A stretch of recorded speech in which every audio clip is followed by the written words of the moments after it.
Bismillah, walhamdulillah, wassalatu wassalamu ala rasulillah. Allah në falenderoj, Muhamedi sallallahu alaihi wasallam, salavatet ja dërgoj dhe adresoj familjes atij, shokëve të tij dhe gjithë atyre të cilët e ndjekin dhe pasojnë rrugën e tij deri në ditën e gjykimit. Allahumma amin. Të nderuar vëllezër dhe motra, mëshira e Allahut, rahmeti i Allahut. Ne sot kur gabojmë ndoshta shumë dhe bëjmë mëkate ndaj Allahut subhanahu wa taala, shpeshherë hupin shpresën nga mëshira e Allahut subhanahu wa taala. Ndërsa Allahu na thret dhe thot: "Wa qul ya ibadi alladhina asrafu ala anfusihim la taqnatu min rahmatillah."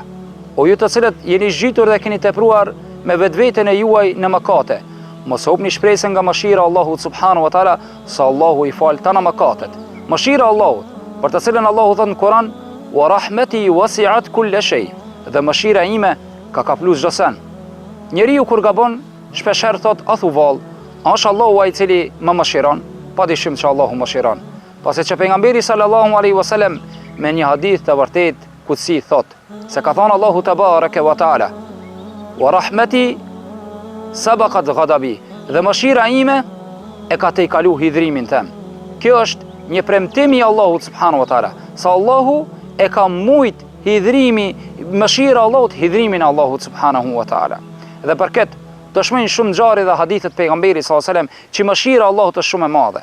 Derisa transmetohet se një njeri tek Beni Israilet, i cili ishte i zgjitur në mëkate dhe në gabime, kërkoi prej bijve të tij që kur të vdes, ti mirë dhe ti kallët trupi i tij, dhe pastaj ta morin trupin e tij pasi që bëhet plu dhe hi, ta hudhin një ditë kur është ditë fryme dhe erë ka në deti, me të vetmin qëllim që ndoshta Allahu nuk mund ta dënon. Hasha wa kella.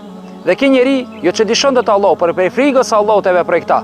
Transmetohet se thot pejgamberi sallallahu alaihi wasallam, Allahu e ka tubu këtë njeri dhe e pyet ditën e gjykimit dhe i thot: "Vallë, pse veprove kështu?" Tha: "Ja Rab, kam gabuar shumë dhe u friksova se ndoshta nuk meritoj që ti të më falish, apo u friksova nga dënimi dhe ndëshkimi yt." Atëherë Allahu xhalla shanu wa xhalla xhelalu i thot: "Unë ta kam fal ti për shkak frikës tane." Kjo është mëshira Allahut subhanahu wa taala. Një ashtu transmetohet tek Beni Israilet kishin pasqen dy shok, të cilët njëri prej tyre ka qenë më bamirës e tjetri ka qenë gabimtar, edhe pse i ka kryer obligimet ndaj Zotit, mirë po i ka shkel urdhat dhe nuk i ka respektuar ndalesat e Allahut subhanahu wa taala. Ki bamirësi, ki vepërmiri më shumë, i thot një ditë prej ditëve: "Ndalu prej gabimeve tua këtij i cili bën vepra të këqija." Derisa një ditë prej ditëve thot: "Len yaghfir Allahu lek." Përzihet në kompetencat e Zotit dhe i thot: "Allahu nuk do ta fal ty." Atëherë Allahu xhalla shanu wa xhalla xhelalu thot pejgamberi sallallahu alajhi wasallam, kur do të ringjallën ditën e gjykimit, do t'i thojë këtij i cili e ka menduar veten se është më i mirë, humbën zjarrin e xhenemit, ndërsa këtij i cili i ka kriju urdhat e Zotit, po ka bë gabime, thot ti futun në xhenet. Këtij i cili ka qenë i mirë thot: "Ja Rab, pse mu po fut në zjarrin e xhenemit?" Tha: "Ti je përzi në mëshirën time. Ti e përzin e kompetencat e Zotit." Kjo është mëshira e Allahut subhanahu wa taala. Një ashtu, dëshmi për mëshirën e Allahut subhanahu wa taala është edhe veprimi i atij njeriu i cili i mbyti 99 veta, derisa kërkonte pendim dhe falje nga ana e Allahut subhanahu wa taala, kërkoi një dietar i cili e udhzon nga e mira. Kur e gjeti një dietar dhe i tha: "Un kam bërë shumë gabime, i kam mbytur 99 veta." Tha: "Ka për mu pendim dhe mëshira e Allahut subhanahu wa taala dhe falje?" Tha: "Nuk ka." E mbyti atë dhe i plotsoi 100. Dhe filloi të kërkoje pendim. Shkoi te një hoxh i cili e gjeti, i tha: "Po, për ti ka pendim me një kusht, të largohesh prej atij vendi ku ke qenë dhe të pendohesh." Mor rrugën për me shku me një vend i cili ishin banor të atij vendi më të mirë. Rrugës duke shkuar, i erë shpirti me laçja e vdekës dhe ja mu shpirtin. Dhe Allahu i dërgoi me laçet e azabit, të dënimit dhe edhe rahmetit.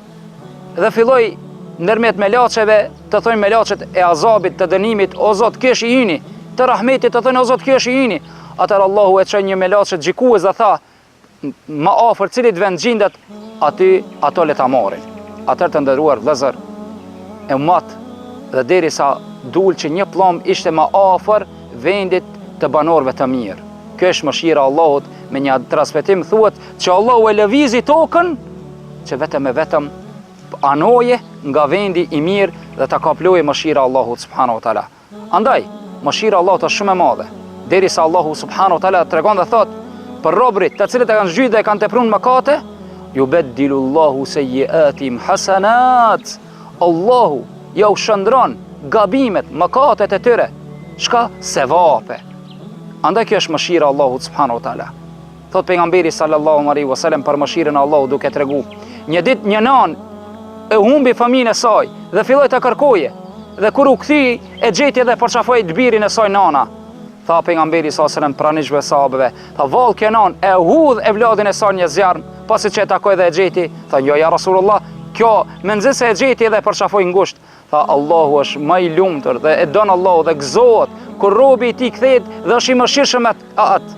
Subhanallah, mëshira Allahu qenë ka më e madhe se mëshira e nanës, më e madhe se mëshira e prindve tanë. Andaj mëshira Allahut është shumë e madhe. Mos e hupni shpresën nga mëshira Allahut subhanahu wa taala. Allahu na mëshiroft, Allah na fal gabimet tona. Wassalamu alaikum wa rahmatullahi taala wa barakatuh.